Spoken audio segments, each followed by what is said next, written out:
Welcome to This Week in Missouri Politics. From the state capitol in Jefferson City, we are in the beautiful, historic House Lounge with the House Majority Floor Leader, Dr. John Patterson. Thank you for joining us.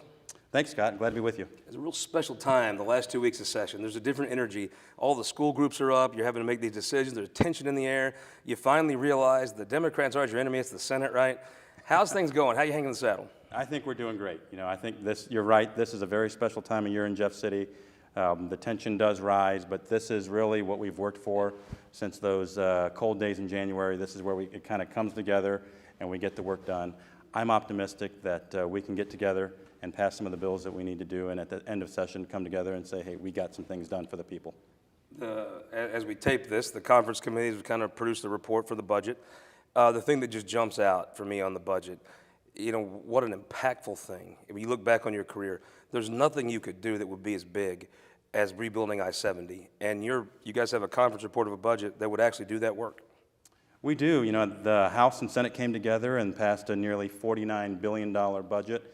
And one of the highlights, I think, was the $2.8 billion for I-70, half through bonds and half through our revenue. And I think it's much needed. As someone who travels on I-70 on a weekly basis and lives right off I-70, there are parts of I-70 that desperately need fixing. This plan will have a 3-lane highway from Blue Springs to Wentzville. And I think when you look at all the people that come through Missouri, the businesses that go through here, it's much needed. And I think in the long run, it'll be a great thing for Missouri. Just when you look back on your career, you'll have been part of many things through your time in the legislature. I just don't think you'll ever have anything you can that look back on that has the impact. And not just on the central part of the state. I mean, the fact is that is a huge economic engine that funds other services from 36 to 60. It is. And, I think you're right. When I look back many years from now and when you're out of politics, I'll look back and hopefully I'm driving on a 6-lane highway between now here in St. Louis and thinking, hey, we were able to get that done, and I think it'll be great for the state. I mean, if you did nothing else but take a stick of dynamite and blow up the Columbia interchange, right, you'd have done something good for the state. Yeah, that is, it's always a kind of, it takes a little while to get through there. So if we can get that fixed, it'll help a lot of us that travel on I-70, whether it's to St. Louis or Kansas City, get home faster, and that's a good thing. Talk about something you've taken an interest in. It was postpartum care. I don't think people quite grasp. If you're not in healthcare policy, or you're not a physician or a nurse, describe the changes that you've made in helping people in relation to postpartum care. Well, when a mother has a child, that's a critical time in the development of that baby. And for about 5,000 women in Missouri every year, they do not have access to basic health care because they don't have a job that has private insurance, or they have enough that they don't qualify for Medicaid, so that there's a little gap. And what we're trying to do, and I think we will be able to do it, I'm not optimistic that we will, is that this would fill that gap and these women would be covered. This is good for the woman and the baby because the baby is developing and needs the mother to be healthy. It's also good for the woman because Missouri has a very high maternal mortality rate, meaning women die within a year after pregnancy. So if we can do something about that, we've helped the mother and the baby, and I think that's something that we desperately need, and I think this is a great investment that we're making, and it's the least we could do, actually. Well, there's a larger Medicaid debate people have on and off throughout the last 20 years, but in reality, I think most folks aren't aware there's even a gap, and I think most folks would, if you're going to have Medicaid, you'd want to fill that gap. Right, and I think this is something that has bipartisan support in both chambers. And like you say, I think this is something that when most people look at it, just common sense tells you this is something that we should be doing. You can have debates on other parts of Medicaid, but this is something that really has wide bipartisan support. When you think of Lee Summit Republican, you think of folks that are pro-business, pro-growth. You have a tax cut you're working on. Tell folks about it. We do. The House had a very aggressive proposal. I'm not sure that we can get all of that, but we sure will try. One of the things that I think we would really like to see, and when we talk with people back home, is that seniors are having trouble. And here in Jackson County, we have property taxes rising every year. Inflation is out of control. And for people on fixed incomes, it's very difficult. So one of the things that I would really like to see us do is to not tax Social Security. And we could do that. Other states have done that, so that seniors who bear the highest burden of this with their fixed incomes have some relief. And if we could do that, I'd be happy to do that. But In the House, we have proposed income tax cuts, which I think would be great, but I'd really like to see us do something for seniors. You know, it seems like every year this state capitol thinks a lot about St. Louis. When you were knocking on doors in Lee Summit, your first campaign, did you think such a huge part of your time would be talking about St. Louis down here? You know, I did not know much about St. Louis. I didn't know there was a difference between a county and a city, but being in Jeff City for 5 years, I have learned a lot about it, and I've gotten to know a lot of my St. Louis colleagues, and so you just learn about it, and you know, we need a thriving St. Louis to be successful in Missouri, so you learn about it. A couple things always jump out to me. Number one, while we don't like to admit it out in the hills, the fact is a lot of the free cheese comes from money taken from St. Louis. It is the economic engine. My buddy Mike Kelly from St. Louis says you can't have a suburb of nowhere. Right. Crime just seems like a problem, and I will say it's always been something that's been discussed as a problem here in Jeff City. It does feel as though it's a little more out of control than it ever has been. You've got several members from that area working on legislation. Give me the top 2 or 3 things you could do that you think would have an impact on crime in St. Louis City. Well, I think one of the things we can do and that we've worked on is to make sure that violent crime is being prosecuted in the city of St. Louis and in St. Louis, whether that is having a prosecutor that will help the prosecutor, you know, get crimes under control in St. Louis. But I think that's one thing we could do, because one thing I do hear from law enforcement is we can arrest the people, but it really hurts morale when we know they're arrested and they won't be prosecuted. So I think that's one of the things we can do. It makes sense. It probably emboldens people too. If Yeah, you believe you I won't be think you're right. prosecuted, you're probably more apt to. Right. Yeah. And like I said, we need a thriving St. Louis to be successful. It is not something we always like to admit in our state, but the fact is, you know, if you look where the money comes from in the state, it is very much a St. Louis, Kansas City driven economic forecast, whether you're in Dexter or Worth County or anywhere in between. If you do, I mean, to me, Kansas City has a lot of things going for it. St. Louis has things that always feel like it's held back, and usually held back by city crime. If you solve that problem, what has Kansas City done? Because it just feels like Kansas City's got a great vibe to it right now. It is. I mean, Kansas City has its share of problems, but you know, I think we do a good job of managing it. In terms of Kansas City, I think we are. There's just a great feeling in the air with having the World Cup.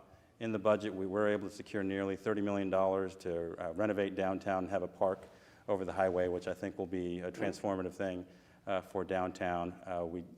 In the budget, we got $300 million to help with mental health with a new facility. I just think there's a good feeling in there, and we're doing very well. It's good karma, right? I mean, it just feels like people walk around Kansas City wearing I Heart Kansas City pins and stuff. You don't see that anywhere else. It is a neat thing. You take all the Chiefs' success, the draft. What an awesome experience that was. Weekend. It just feels like if you talk to somebody from Kansas City right now, they're bullish on Kansas City. I'm bullish on Kansas City. Like you said, the draft, the new airport, the World Cup coming, the park. I think we're doing well. I know you were very involved in helping bring the World Cup and the state's role in helping bring the World Cup in. Tell folks that maybe they don't watch soccer how important the World Cup this world-class event coming to Kansas City is. Yeah, you know, I just had a small part in it. There were other people that did a lot more work, and they deserve all the credit. But you have to remind people, the Super Bowl has about 100 million viewers. Each World Cup game is a Super Bowl unto itself. And we're hoping to have 4 to 6 games, so it's like having 10 Super Bowls. And that's how great it's going to be for Kansas City. And people don't think about, there'll be someone from every international company coming to Kansas City. It'll be a chance for an advertisement to the world for Kansas City. Right. And they'll come in, hopefully from all over the world, and they'll see it's a great place to live, to work, and they might think about moving their company there. Yeah, they may invest. Speaking of sports, boy, I tell you, it seems like every year the House comes up with a sports book idea. It's just bizarre, right? You can't put $10 on the Chiefs. Now, I am not much of a gambler personally, but I would like to be able to bet on the Chiefs if I want to bet on the Chiefs. I don't understand why people will say they're small government conservatives. They want to tell you what to do. I don't know why. You've got to be frustrated when the Senate really just can never seem to figure out how to even meet you halfway. It is frustrating, and someone brought this up to me the other day, in that we have people that play sports wagers and gamble in Missouri, but they go across state lines to do it. And when that happens, we do not collect the revenue for problem gambling. So we actually have the worst of both worlds. We have people that will do sports wagering, but we're not collecting any revenue to help with problem gambling. So it's something that I think we should get done.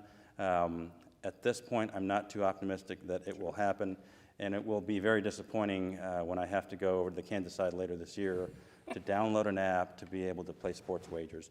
But we really should get it done. It's one of the things that people ask me about. Guys, regular folks, guys my age back home, even women. But for us to have people that go across state lines to Kansas or Illinois to gamble and then not be able to collect the money to help with problem gambling, I think it's something that we ought to get done. It feels like, though, this symphony's about to end, right? You've got 2024. You can put this on, the sports teams probably just put this on the ballot. You probably have about another week of chances to do this here. Then I assume they just bolt out and go to the public and probably pass with 70%, right? Yeah, I think that's one of the options. I sure would like to see us get it done. It's the right thing to do because we could collect the revenue and help with problem gambling. Well, Dr. Patterson, thank you so much for the time. Hope you come back this summer and we'll maybe do a recap on what all we predicted now happened or didn't happen, right? All right. Thanks, Scott. Thanks for having me. We'll be right back with our Opinion Maker panel. Deb Lavender is going to join us after this. For more than a century, the St. Louis Carpenters Union has shaped our communities. Through trusted alliances, we deliver skilled professional craftspeople while our business partners provide the kind of quality jobs that keep our economy humming. It's a blueprint that has worked since 1882. Turning Missouri into a right-to-work state stalls progress, wipes out jobs, and kills momentum. Right to work is wrong for everyone. Let's keep Missouri moving forward. Visit carpdc.org to learn more. All throughout Missouri, businesses are struggling to find workers. Childcare challenges are a big reason why. Our kids are losing out too. Through high-impact early childhood investments, we can support the workforce of today and better prepare our workforce of tomorrow.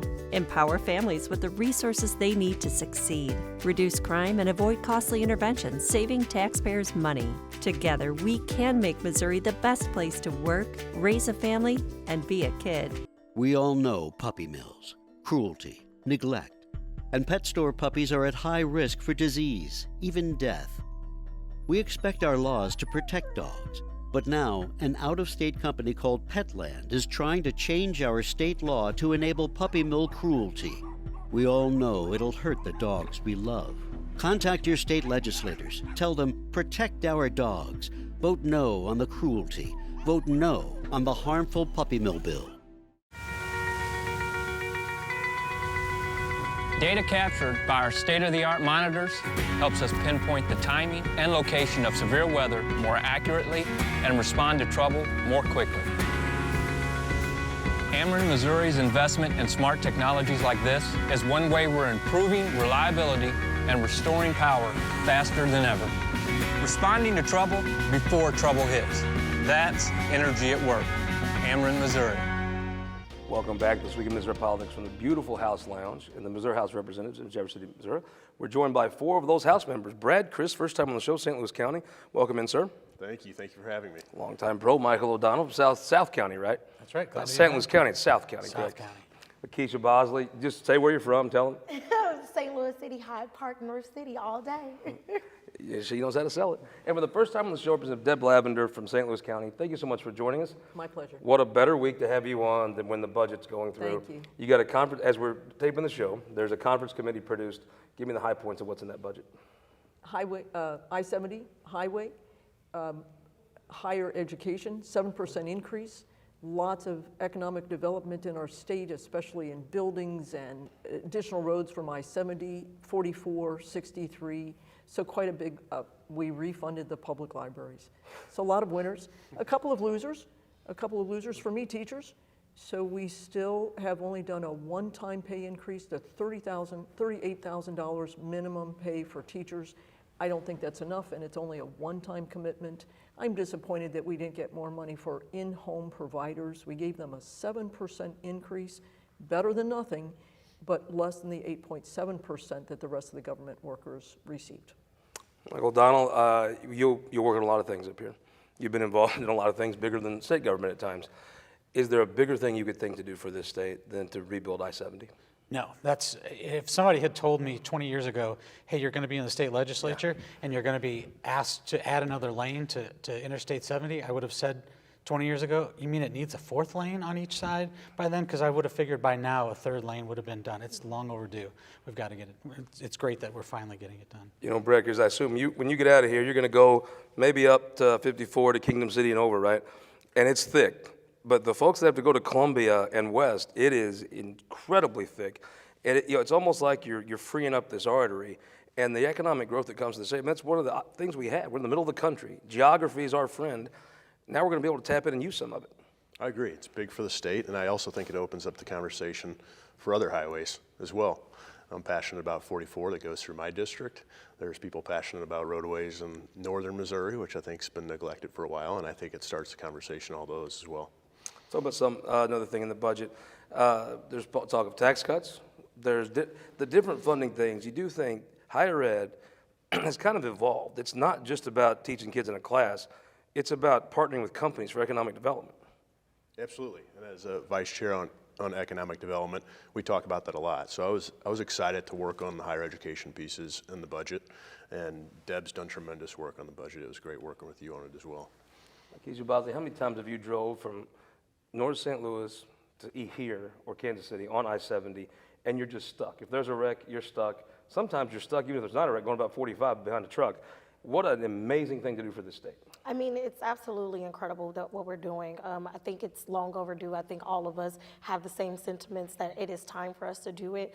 What I am excited about more so than anything is that hopefully this will give us the economic revenue for us to start pining for a basketball team. You know, we're in the middle of the playoffs, so this could potentially bring us some more revenue, more businesses, more people. We need to increase our population in the state, and especially in our rural communities and in our urban and suburban areas. This could be an opportunity for us to do that. At 10 and 21, we may need to pine for a baseball team. Well, you know, St. Louis Cardinals all day. I think we should just leave right where we are. Heartbreaking right now. I mean, St. Louis is a better place when the Cardinals are good. Yes, that is All right. true. Brad, Crist, we talk about St. Louis. Well, when we talk about good things, we talk about the Cardinals. But there's been a crime problem in the city of St. Louis. It's been discussed since I've ever came to Jeff City. It does feel it's in an acute situation right now. And as my buddy Mike Kelly says, you can't have a suburb in nowhere. Right. Well, there's no secret. We have a huge crime issue in the St. Louis region. And I think there's a few different ways we're trying to tackle that in the legislature. Obviously, a very heated conversation that we've had at times because we have very opposing views on it. But we've got 1 week left, and I think we've got some solutions that the Senate's working out. I think we need to attack this twofold. One, we have a prosecutor that's not prosecuting crimes, and we have a police department that's completely unstable. So I think we have some legislation to tackle both of those, and hopefully we get it across the finish line. You know, the situation of the prosecutor is obviously evolving as we tape this, or I guess not, but it's a pretty live issue. I thought your bill might have been the savviest way to approach this. Everyone knows Attorney General Andrew Bailey is trying to file I'm going to say this wrong, a quo warranto. I guess we've all learned a new term lately. Your bill was if anybody is removed, any sitting official that way, you can't run again. I thought that might have been the savviest way you could actually pass something that might affect it. Yeah, I just thought, look, if you're removed via the quo warranto process, it was obviously very warranted, and you did something egregious, and I don't think you should hold that office again, run for that office in 2 weeks or 2 years. Now, it was restricted to that office, so you could run for a different office within the state or your municipality, but that office that you were removed from by the state, I don't think you should run for. But this is none of that city, not within a county stuff. This was if you're the Dent County collector, same way, right? Absolutely, for any elected official across the state. LaKeySha, Bosley, if the state wanted to come and take over the Shannon County Sheriff's Office, we'd be throwing a fit. Mm-hmm. Yeah, I mean, everybody should be throwing a fit. Look, this is a much bigger issue. People are just focusing on the prosecutor.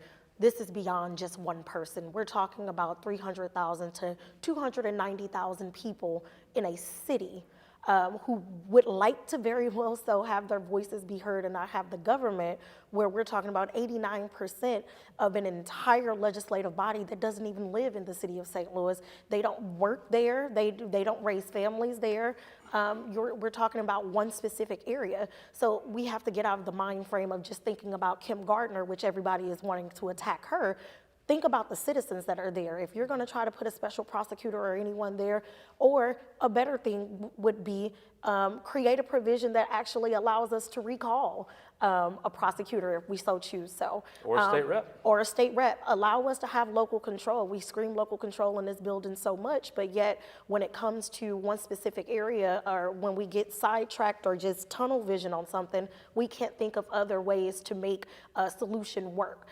So if we're gonna do something about trying to attack the crime problem in the city of St. Louis, we need to first give them pay raises. People need to be able to live properly. You can't afford to rent a downtown condo for $1,200 and you're making $12 an hour.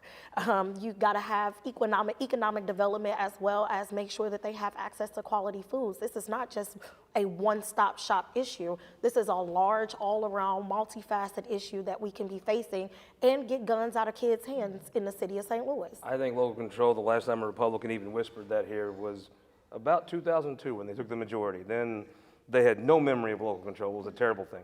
There is a problem, though.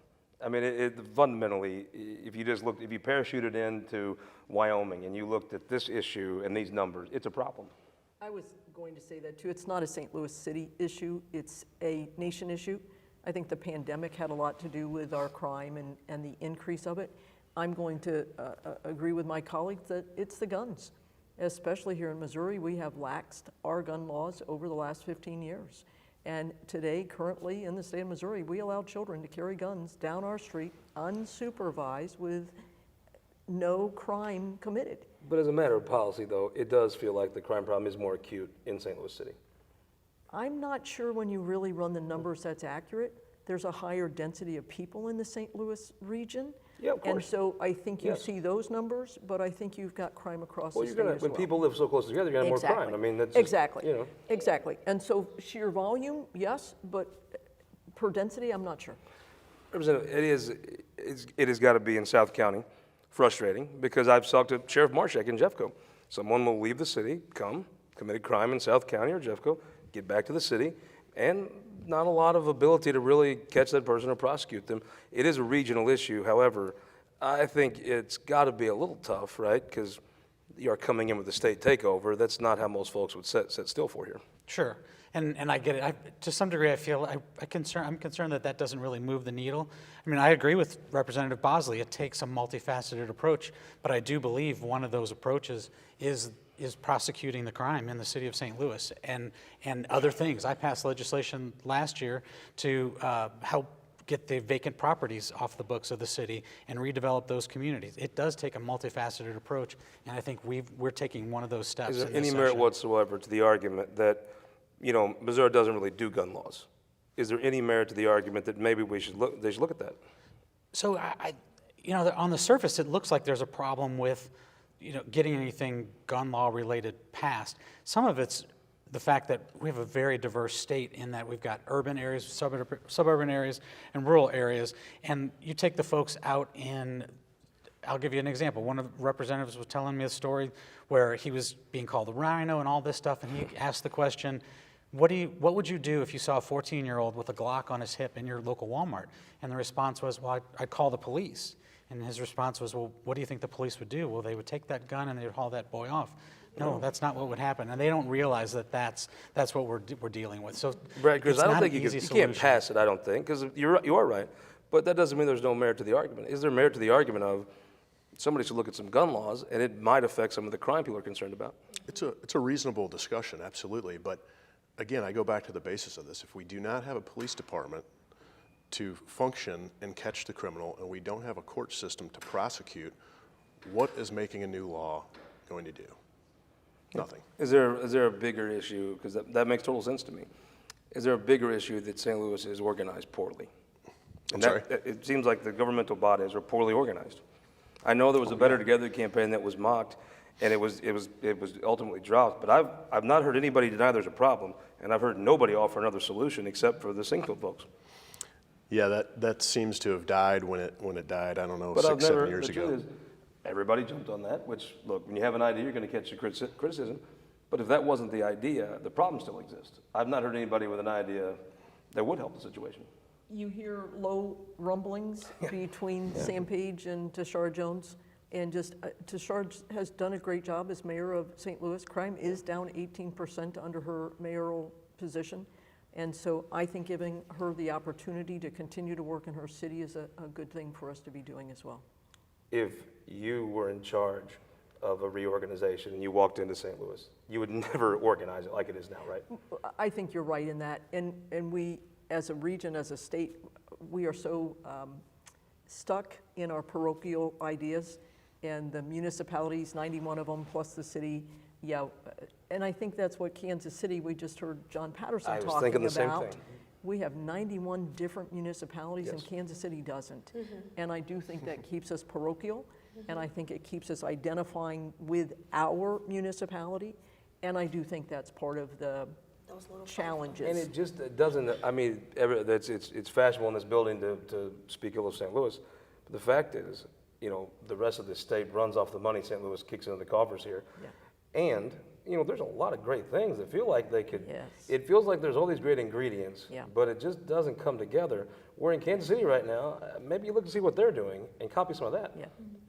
I mean, don't you feel there's a better way to do this, right? I'm not smart enough to know what it would be, but it just seems like this way is not great. There is, and I agree with it completely.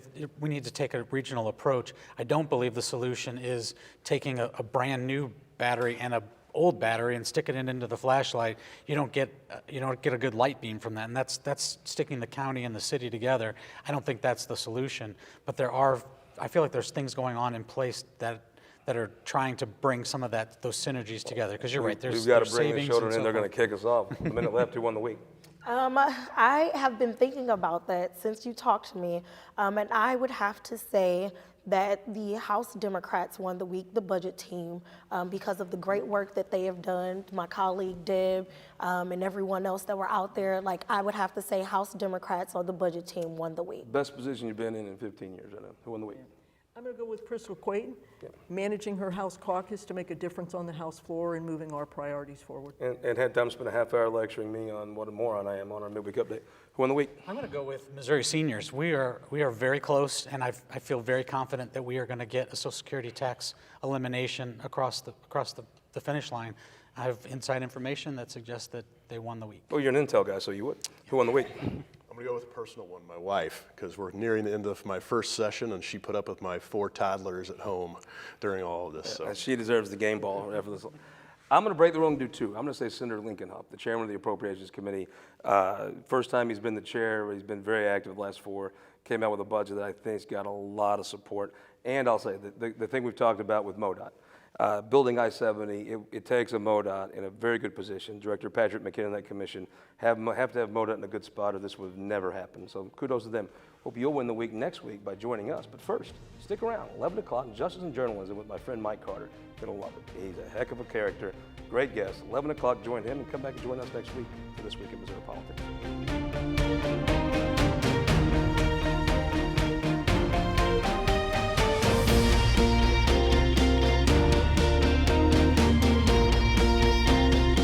This Week in Missouri Politics is sponsored by the Missouri Automobile Dealers Association, Ameren, Spire, and the United Electric Cooperative.